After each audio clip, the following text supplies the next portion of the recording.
볼게요. 어디 있냐? 52페이지. 다음 대화에서 마지막 말의 의미가 뭘까요? 시험 잘 봤어? 너무 어려웠지. 글씨는 요 정도 괜찮아요? 네. 시험지를 받는 순간 민들레 씨앗이 되고 싶었어. 너무 낭만적이다. 훅 불면 날아가고 싶었어. 뭐 그런 얘기겠지. 그게 무슨 소리야? 사뿐히 날아가 버리고 싶다고. 와, 너 표현 엄청 시적이다. 시스럽다. 라는 것들. 시적이다 라는 말의 의미가 뭐예요? 라고 물어보신다면 요 정도에 체크하시면 될 것 같아요.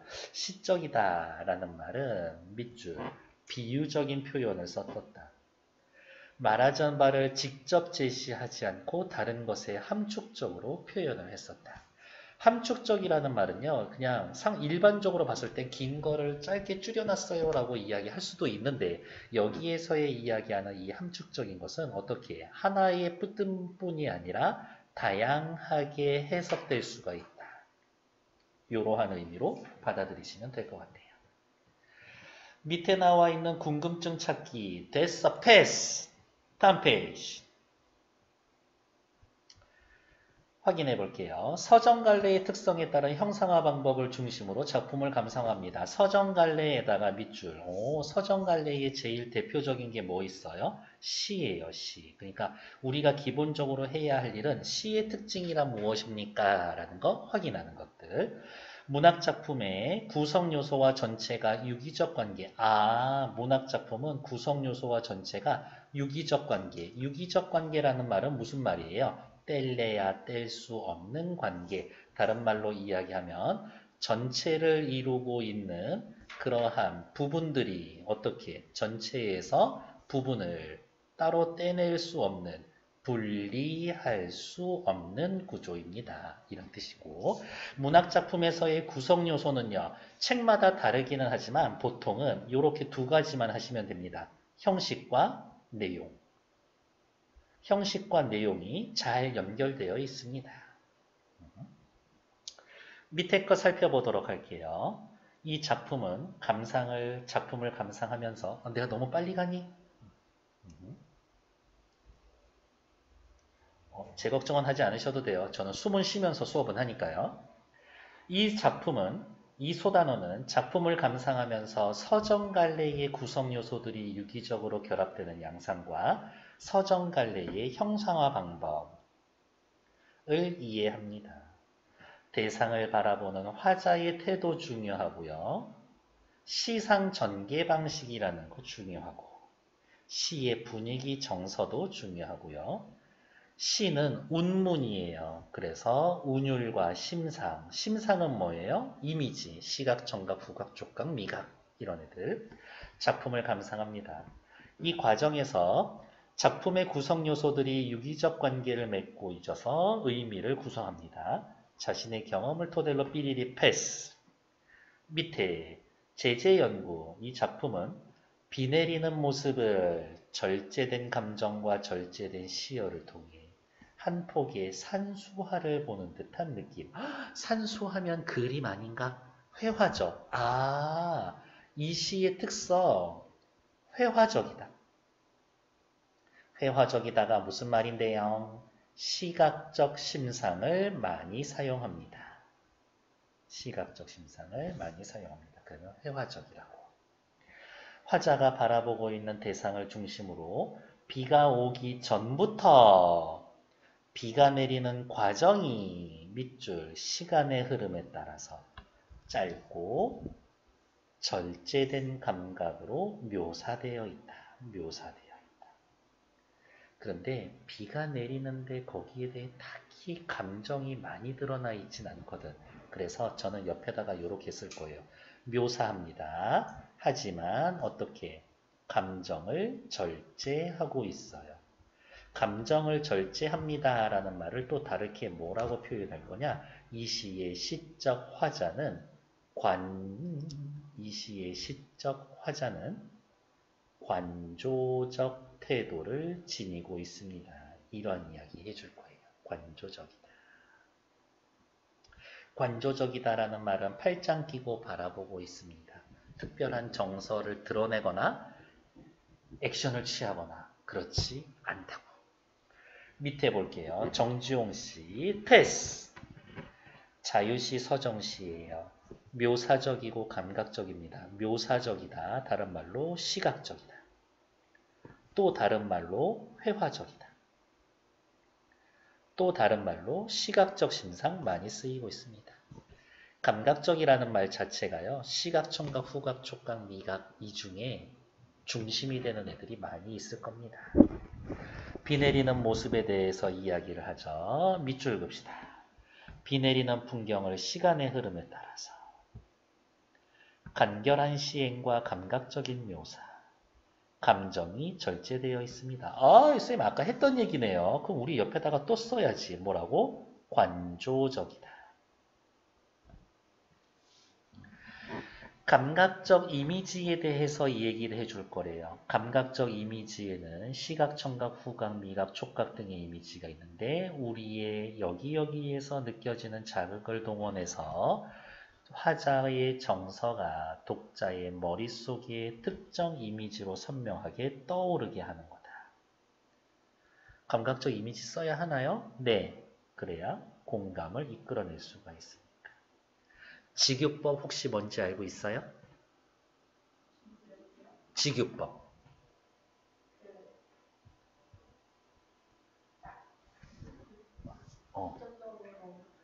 그치, 직접 비유하는 거죠. 네, 밑줄 걸까요? 뭐뭐 같이, 뭐뭐처럼, 뭐뭐신 듯 이런 말로 연결되어 있으면 직유법. 은유법은 연결어 없이 사물의 상태나 움직임을 나타낸다라고 이야기를 해놨는데 밑에 내 마음은 호수요. 뭐 헛소리 하고 있어. 헛소리 아니지만 이와 같이 원관념과 보조관념을 대치한다. 말이 어려워. 은유법은 이렇게 생각할게요. 내 마음 A는 호수요. B. A는 B처럼 쓰여 있으면 이 형태로 쓰여져 있으면 은유법.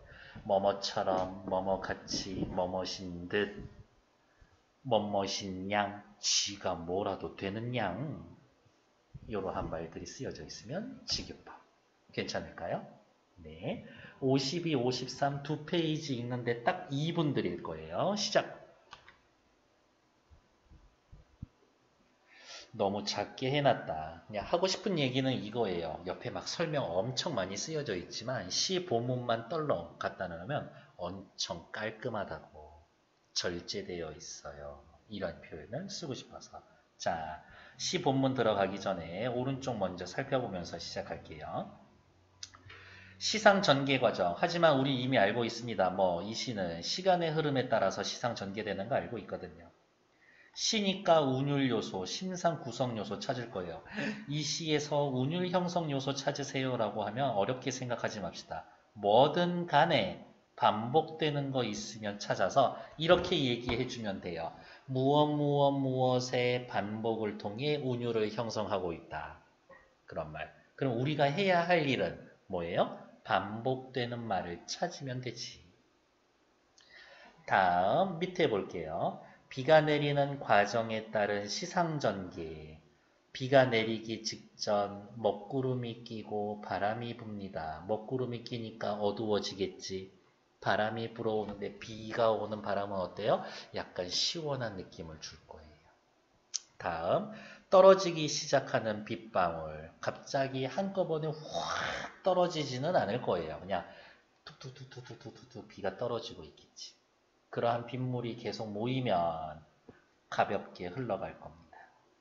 그러다가 갑자기 다시 멎는 듯 하다가 확 비가 내릴 거야. 굵게 다시 내리는 빗줄기. 가만히 살펴보면은 이렇게 4단계 일단 옆에 나와 있는 시간의 흐름에 따라서 시상이 전개됩니다. 시간의 흐름에 따른 시상 전개를 다른 말로 뭐라고 이야기를 하냐? 추보식 구성이다. 이런 말을 쓰니까 이 말도 기억해 두시고 다음 비가 내리는 과정에 따라 시상을 전개하는데 어떻게 해요? 이러한 모습들을 관찰 그리고 묘사하고 있는 거지. 감정이 크게 드러나 있지는 않죠. 와, 앞에서 했었던 얘기들 그대로 계속 나오고 있네. 감정을 절제하고 있습니다. 감정을 절제합니다. 저는 다른 단어 하나 더 써드렸죠. 뭐라고? 관조적인 태도가 나타나 있습니다. 밑에 감각적 표현을 보면요. 시각, 청각 두 가지 감정이 있고요. 비유적인 표현 방법이 있는데요. 이렇게 또 묶을 거예요. 뭐 시각적 심상, 청각적 심상 둘 다 쓰여 있다고? 그러면 이렇게 얘기할 수 있습니다. 두 개밖에 되진 않지만 뭐라고? 다양한 심상을 통해 심상을 활용하고 있다. 요 말 맞는 말이에요. 아이 쌤 시각, 청각 두 개밖에 없잖아요. 아니야. 문제에서는 두 개만 있어도 다양한 심상을 활용합니다. 이렇게 얘기할 거라고. 하지만 실제로 중요한 건 밑에예요. 비유적 표현인 거죠. 비유적 표현이 중요한 이유는 맞아. 이거 시지 서정갈래. 서정갈래는 어떻다고? 함축적 의미 중요하게 여기고 있으니까. 함축적인 표현이 시의 특징이니까. 그래서 비유적 표현 중요하구나. 비가 내리는 모습을 산새의 꼬리 걸음걸이에 비유했습니다. 빗물이 만든 물줄기를 수척한 손가락으로 표현했습니다. 물줄기를 손가락으로 표현했습니다. 그리고 이렇게 나뭇잎이 있을 건데요. 이 나뭇잎에 빗방울이 이렇게 떨어졌다 튀기는 이러한 모습을 비가 잎에 내리는 모습을 잎을 밟고 간다라고 표현을 했다라고요. 됐을까? 어렵지 않은 시예요. 시작해 볼게요. 무슨 숨겨진 뜻이 있을 거야. 그 생각을 이 시만큼은 그냥 버려도 괜찮습니다. 그냥 있는 그대로 받아들일게요. 돌이 어디가 있냐. 돌에 그늘이 차고 바닥에 막 이렇게 돌들이 있었을 거예요. 근데 여기에 그늘이 지기 시작한대. 왜 그랬을까? 비가 내리기 위한 먹구름이 이렇게 지나가고 있으니까 햇빛을 가려서 여기에 그늘이 진다라는 이야기인 거겠지. 돌이 그늘에 차고 비가 오기 전 먹구름이 끼고 어두워지고 있습니다. 시각, 청각, 후각, 촉각, 미각, 공감각, 시각. 시각적 심상. 그 정도는 구별해 줄 수 있죠. 시각은 보는 거, 청각은 듣는 거, 후각은 냄새, 촉각은 피부에 느껴지는 거, 미각 맛보는 거. 네. 따로 몰리는 소소리 바람, 바람이 마치 보이는 것처럼 느껴집니다. 따로 몰리는 소소리 바람 어때요? 이른 봄속 살속을 스며드는 듯한 차갑고 매서운 바람. 바람이 엄청 어디가 있냐? 바람이 불어오고 있나 봐요. 이렇게. 근데 뭐래? 매서운 바람. 어떻게? 차갑고 매서운 바람. 차가워. 시각, 청각, 후각, 촉각, 미각 중에 차가워.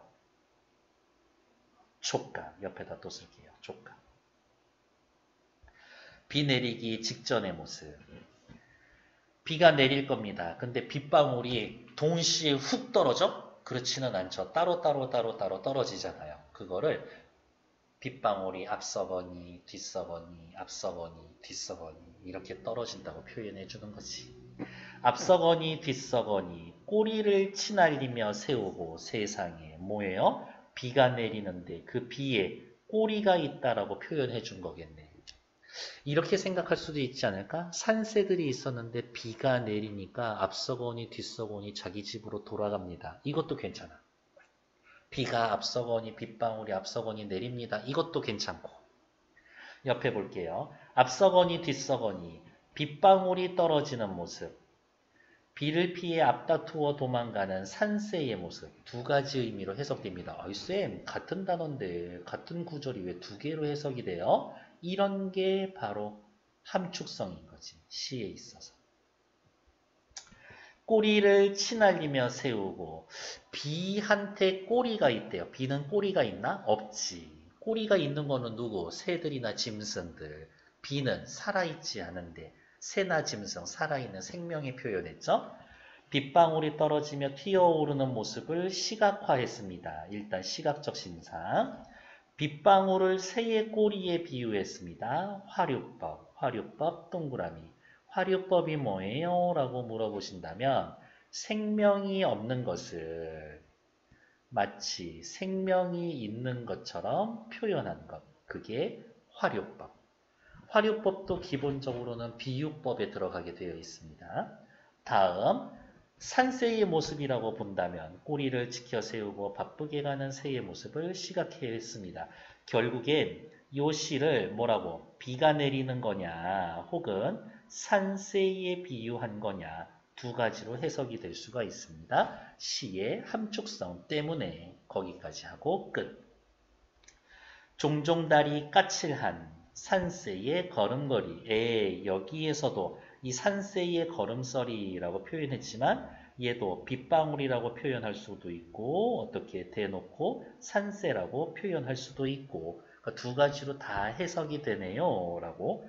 뭐가 맞는데요? 둘 다 맞습니다.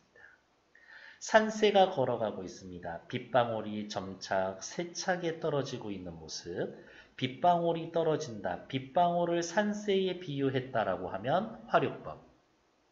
혹은 대놓고 진짜 산새야. 산새의 걸음걸이 시각화. 비가 이렇게 오고 있죠. 비가 꽤 왔나 봐요. 비가 부슬부슬 내리고 있다가 이렇게 물살을 지어서 이렇게 흘러갈 거예요. 근데 비가 엄청 많이 왔었나 지금? 느낌이 그렇게 막 퍼붓듯이 온 것 같지는 않아. 그러니까 여기 바닥에 흐르는 물들도 양이 많지는 않겠죠. 가늘게 이렇게 흘러가고 있을 거예요. 여울을 지어서 그러네. 수척한 흰 물살, 몹시 야위고 마른 듯한 바닥에 흐르는 물이 바닥에 흐르는 물의 양이 그렇게 많지는 않구나. 요거를 수척한 흰 물살이라고 표현을 했고 다음 갈갈이 손가락을 펴고 물줄기가 이렇게 여러 갈래로 퍼져나가는 모습을 의인화했습니다. 의인화는 뭐예요? 사람이 아닌 걸 사람처럼 표현하면 의인화지. 사람이 아닌 걸 사람처럼 표현하는 거. 그럼 화류법은 생명이 없는 걸 생명이 있는 거로 표현한다면서요. 어떤 차이점이 있어요? 라고 물어보신다면 저는 이 정도로 대답해 드립니다. 화류법 속에 의인법 들어가는 거지. 화류법 속에 의인법. 그래서 얍실한 거기는 한데 화류법인지 의인법인지 헷갈린다? 그러면 화류법이라고 그래. 대충 맞을 거예요. 꼭 맞는 건 아닙니다. 어쨌든 이거를 이렇게 오늘 그림 좀 되는데 이렇게 얇게 무르는 걸 손가락을 펴고 있는 것처럼 보이고 있대요. 손가락에 비유를 한 거지. 멎는 듯 비가 잠깐 그치는 듯 멎는 듯 비가 잠깐 그치는 듯 하다가 새삼스럽게 떨어지는 빗방울. 비가 잠깐 그치는 듯 하다가 다시 후두두 내린다. 이런 거죠. 늘 그렇듯 비가 잠깐 그친 듯 할 때 우리는 우산 없이 나가지. 그리고 다시 집에 돌아가기 애매한 거리에서 비가 내리기 시작하지. 그럴 때는 그냥 집으로 가야 해요. 우산 들고. 생각보다 비가 쉽게 그치지 않아요. 그럴 때는. 하지만 우산을 들고 나오면 다시 비는 그쳐있지. 얼마나 열받을까? 이 빗방울, 이 붉은 꽃잎 하나하나를 소란스럽게 밟고 간다. 빗방울이 꽃잎을 소란스럽게 밟고 갑니다. 밟는 건 사람만 할 수 있나? 동물도 할 수 있죠. 그러니까 의인적 표현이 아니라 화류적 표현이다. 라고 이야기를 한 거죠. 붉은색이에요. 붉은색. 시각이죠. 소란스러워. 이거는 청각이지. 시각청각적인 심상을 쓰고 있구나. 그 다음에 저는 하나 더 찾아드렸어요. 뭐? 여기에 소스리 바람, 차고 매서운 바람이기 때문에 저는 촉각까지 하나 더 말씀을 드렸었다. 이런 것들. 이거는 뭐 학교 쌤이 해라 하면 하는 거고 아니면은 그냥 넘어가셔도 상관없습니다. 옆에 문제 같이 풀어볼게요. 이 시의 시상 전개 방식은 뭐의 흐름에 따라서? 시간의 흐름에 따라서. 그쵸? 다음, 이 시에 쓰여져 있는 표현이 아닌 것은 1번 시각적 표현. 시각적 표현 어디 있어요? 엄청 많지. 몇 군데다가만 체크할까? 여러분은 그대는 체크하지 않으셔도 됩니다. 돌에 그늘이 찹니다. 앞서거니 뒤서거니 꼬리를 치날린다. 봐야지. 까칠한 산새의 걸음살이. 봐야지.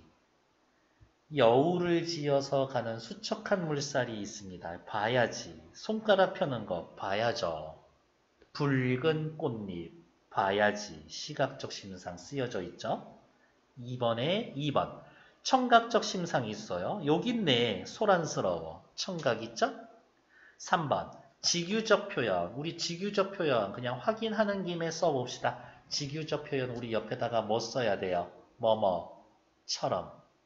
뭐뭐 같이. 뭐뭐신 듯.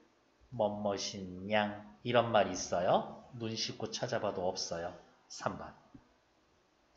다음. 화류적 표현이 쓰여져 있대요. 화류법 뭐였었어? 생명이 아닌데 생명이 있는 거. 오, 옆에 대놓고 빗방울을 산새의 모습으로 비유했습니다. 화류법 쓰여져 있죠? 그러니까 괜찮아. 5번.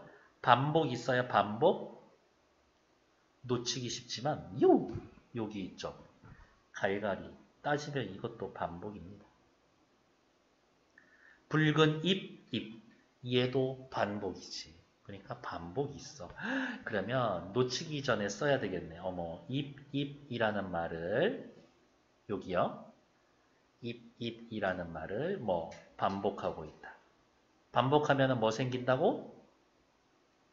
그렇지. 운율을 형성해 줍니다. 잘했어. 어쩜 이렇게 잘하고 있을까? 저한테 하는 소리예요. 아니에요. 당신도 엄청 열심히 잘하고 있죠? 네.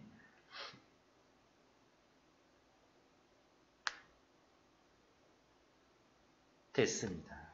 다음 페이지 넘어갈게요. 이 시의 이 작품의 내용을 이해해 봅시다. 1번 화자가 바라보고 있는 대상 패스. 밑에 지식 플러스 비의 해석이라고 되어 있는데 저는 의외로 이게 시험 문제라고 생각합니다. 비에서 3년과 4년은 산새의 모습을 비유한 걸로 볼 수도 있고 빗방울이 튀는 모습을 산새의 모습에 비유한 걸 수도 있습니다. 그렇다라고 하면 이 시의 화자가 보는 건 산새가 아니라 빗방울입니다. 밑에 말 무시하고 산새의 모습을 묘사했다? 아니다. 빗방울이 튀는 모습을 산새에 비유한 거다. 두 가지로 해석이 된다. 산새의 모습을 비유한 거면 문제가 되지 않는데 빗방울이 튀는 모습을 산새의 모습에 비유했다라고 하면 화류법 쓰여져 있다. 이렇게 이야기해 주면 됩니다. 다음, 이 작품의 내용을 다음과 같이 정리해 봅시다. 패스. 이 작품에서 시상을 전개하는 방식 하나만 떠올리면 되죠. 시간의 흐름에 따라서 시상이 전개됩니다. 물론 자질구레하게 또 표현해 준다면 감각적 언어와 비유를 통해 묘사가 많이 쓰여져 있어요. 라는 것들. 밑에 나와 있는 지식 플러스 시상의 전개 방식 패스. 오른쪽으로 오셔서 이 작품에서의 느껴져 있는 분위기나 정서를 친구들과 자유롭게 얘기해 봅시다. 자유롭게 얘기해 보시고요. 목표 3번. 얘는 그냥 암기입니다. 암기. 뭐에 대해 암기다? 서정갈래의 특징. 서정갈래에는 어떤 특징이 있어요? 이라고 물어본다면 어디가 있나? 산문으로 바꿔보고 느낌이 어떻게 달라지는지 확인해보자. 뒤에 거 보고서 체크할 거예요. 이렇게 쓰여져 있는 정주용의 비라는 시를 이렇게 먹구름이 몰려와서 돌에 그늘이 생기고 차가운 바람이 불어온다. 꼬리를 치켜 올린 새들이 종종 걸음으로 걷는 것처럼 빗방울이 땅에 떨어지더니 빗물이 여우를 이루어 여러 갈래로 나타난다. 아, 너무 메마른 것 같다. 갈갈이 손가락을 펴고 막 이런 표현, 난 그게 더 좋았는데. 그러나 잠시 멎는 듯했던 빗줄기가 다시 떨어지면서 붉은 나뭇잎 소란스럽게 떨어진다. 아니야! 소란스럽게 밟고 간다라는 표현이 더 좋았었는데. 옆에다가 이렇게 일단 써놓으셔야 될 것 같아요. 얘는 운문이 아니라 산문이라고. 산문. 운문을 산문으로 바꿔놨더니 어디가 있어? 이 작품 시는 리듬감이 느껴집니다. 그런데 여기에다가 밑줄 그시면 돼요. 산문으로 바꿔 쓰고 연행의 구분 없이 줄글로 풀어서 썼지. 리듬감이 느껴지지 않아. 여백의 미도 드러나지 않아. 이렇게 체크해 주시면 되겠죠. 아! 산문과 달리 운문은 운율이 느껴지는구나. 시와 행의 배열에 따라서 여백의 미를 느낄 수 있구나. 그 정도. 이 작품을 감각적인 표현이라고 생각하는 친구들 그림으로 골라보고 생각한 까닭을 굴려보세요. 됐어. 시의 운율 다 필요 없고 딱 하나만 떠올리시면 된다라 그랬죠. 뭐만 떠올리면 된다고? 반복. 시의 운율이라는 말이 나오면 반복이라는 말만 떠올려주면 된다. 옆에 나와 있는 적용학습 4번 딱히 하실 필요 없고요. 57페이지 오른쪽에 있는 소단원 다시 보기 지금 빈칸 채워주세요.